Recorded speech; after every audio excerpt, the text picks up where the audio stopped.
السلام علیکم ورحمۃ اللہ وبرکاتہ۔ آج ایک نئی ویڈیو کے ساتھ حاضر ہیں۔ اگر ویڈیو پسند آئے تو لائک ضرور کیجیے گا، شیئر ضرور کیجیے گا، اور اگر ہمارے چینل کو ابھی تک سبسکرائب نہیں کیا تو سبسکرائب ضرور کیجیے گا۔ تمام مخلوق کو رزق دینے والا اللہ ہی کی ذات ہے جو سب کا رزاق ہے۔ ایک سبق آموز قصہ سنیے۔ حضرت سلیمان علیہ السلام نہر کے کنارے بیٹھے ہوئے تھے کہ ان کی نگاہ ایک چونٹی پر پڑی جو گیہوں کا ایک دانہ لے کر نہر کی طرف جا رہی تھی۔ حضرت سلیمان علیہ السلام اس کو بہت غور سے دیکھنے لگے۔ جب چونٹی پانی کے قریب پہنچی تو اچانک ایک مینڈک نے اپنا سر پانی سے نکالا اور اپنا منہ کھولا تو یہ چونٹی اپنے دانے کے ساتھ اس کے منہ میں چلی گئی۔ مینڈک پانی میں داخل ہو گیا اور پانی ہی میں بہت دیر تک رہا۔ سلیمان علیہ السلام اس کو بہت غور سے دیکھتے رہے۔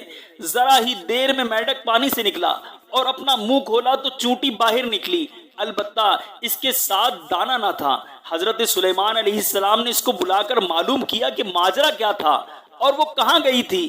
اس نے بتایا کہ اے اللہ کے نبی، آپ جو نہر کی تہہ میں ایک بڑا کھوکھلا پتھر دیکھ رہے ہیں، اس کے اندر بہت سے اندھے کیڑے مکوڑے ہیں۔ اللہ تعالیٰ نے ان کو وہاں پر پیدا کیا ہے، وہ وہاں سے روزی تلاش کرنے کے لیے نہیں نکل سکتے۔